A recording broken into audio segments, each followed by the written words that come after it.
एक रोज हॉल में बैठी जानकी टीवी देख रही थी। तभी टीवी में एक हीरोइन की मॉडर्न ड्रेस उसे बड़ी पसंद आती है।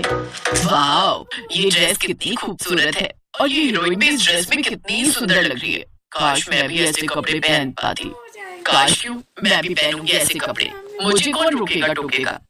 और जानकी, कपड़े पहनने की कोई उम्र थोड़ी ना होती है, जब चाहो तब सवेरा।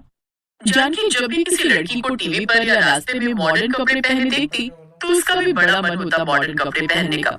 इसलिए अब उसने भी मॉडर्न कपड़े पहनने का मन बना लिया। उसने टीवी पर से उस हीरोइन की ड्रेस की फोटो खींच ली और अगले दिन शॉपिंग पर जाकर एक अच्छा सा कपड़ा लेकर आती है और टेलर के पास जाकर बिल्कुल वैसी मॉडर्न ड्रेस बनवा लेती है। सुनो टेलर, बढ़िया सा गाउन बना दियो। जी जी जी मैडम। उसके पास से जाते ही टेलर कहता है, न जाने ये आजकल की औरतों को भी क्या हो गया है, फैशन के नाम पर कुछ भी पहन लेती हैं, अपनी उम्र का लिहाज तक नहीं करती। बूढ़ी घोड़ी लाल लगाम। अब जानकी ने भी मॉडर्न ड्रेस पहनने लगी। लग रही है ना अंकुर बेटा, अब तुम्हारी माँ एकदम मॉडर्न। ये देख उसका बेटा भी हंसने लगता है। ऐसे कुछ समय बीत जाता है और जानकी के बेटे अंकुर की शादी रूपाली नाम की लड़की से हो जाती है। अपनी सास का मॉडर्न पहनावा देखकर तो रूपाली भी हैरान थी।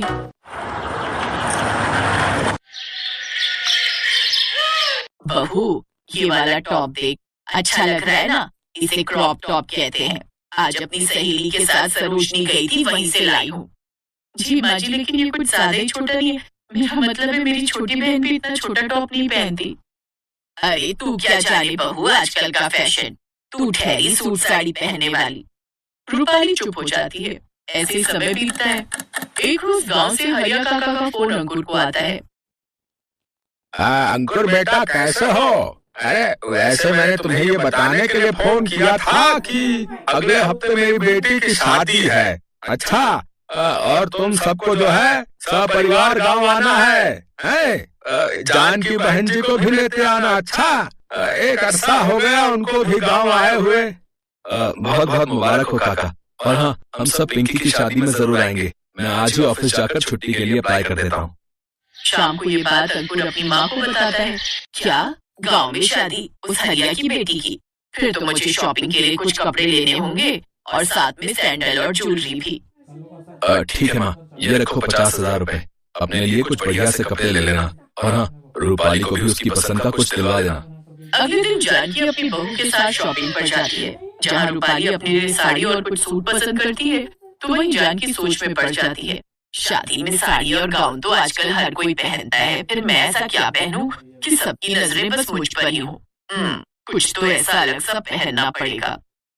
जानकी अपनी बहू को शॉपिंग कराने के बाद घर भेज देती है और फिर अपने लिए शॉपिंग करने लगती है। शॉपिंग करते हुए उसकी नजर शॉर्ट ड्रेस पर जाती है। वाह, ये ड्रेस तो बड़े कमाल की है और मुझ पर खिलेगी भी खूब। ये ड्रेस पहनूंगी तो शादी में मैं ही छाई रहूंगी। शादी में सूट गाउन साड़ी लहंगा तो सब पहनते हैं, लेकिन शॉर्ट ड्रेस तो शायद ही कोई पहनता हो, और उसके साथ ये हाई हील। वाह वाह वाह, क्या कमाल की लगूंगी। और तभी तो गांव वालों को पता लगेगा कि मैं शहर से आई हूँ। ये सोचकर जानकी खुद के लिए शॉर्ट ड्रेसेस ले लेती है। 3 दिन बाद सभी घर वाले शहर से गांव आ जाते हैं। उसका ये रूप देख सभी गांव वाले हैरान थे। देखो तो कैसे सबकी नजर मुझ पर टिकी हुई है। इसका मतलब मैं लग रही हूँ ना एकदम पटाखा। माँ जी, ये आपने क्या पहन लिया? सभी लोग आपको देखकर आपका मजाक बना रहे हैं। चुप कर बहू, मेरा जो जी में आएगा मैं वो करूंगी। और तुझे शौक है साड़ी पहनकर बहन जी दिखने का? मुझे कोई शौक नहीं है, मैं तो मॉडर्न दिखना चाहती हूँ। और मैं अच्छे से जानती हूँ तू मुझसे जलती है, क्योंकि तेरी सास तुझसे ज्यादा मॉडर्न जो लग रही है। ये कहकर जानकी गांव घूमने निकल पड़ती है। गांव की औरतें और आदमी जानकी को ऐसे देखकर बातें करने लगती हैं। हे राम, इस बेशर्म ने कैसे कपड़े पहने, इसे तो जरा भी शर्म नहीं है। अरे शर्म होती तो ऐसे ना घूम रही होती रुमाल जैसे कपड़े पहनकर। शहर जाकर तो ये जानकी कितनी बेशर्म हो गई है। बेशर्म सास। जानकी उनकी ये सब बातें सुन तो रही थी, लेकिन फिर भी वो उनकी सब बातें इग्नोर करके वहाँ से चली जाती है। जानकी को किसी की परवाह नहीं थी। वो तो अभी भी वैसे ही कपड़े पहनकर गांव भर में घूमती, लेकिन रूपाली को उनकी ये सब बातें पसंद नहीं आती। मुझे तो डर है कहीं माँ जी पिंकी की शादी में भी ऐसे ही कुछ पहनकर ना घूमे। अगर ऐसा हुआ तो गांव में हमारी नाक कट जाएगी। पहले ही गांव के लोग माँ जी को देखकर बातें बना रहे हैं। नहीं माँ, उस दिन ऐसा कुछ नहीं पहनेंगी, मुझे विश्वास है।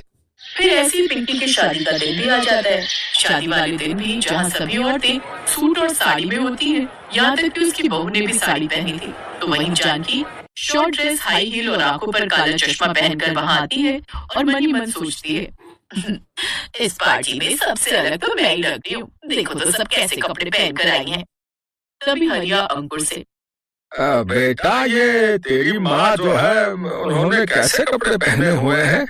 रूपाली बहू, कम से कम कुछ तो समझा अपनी सास को।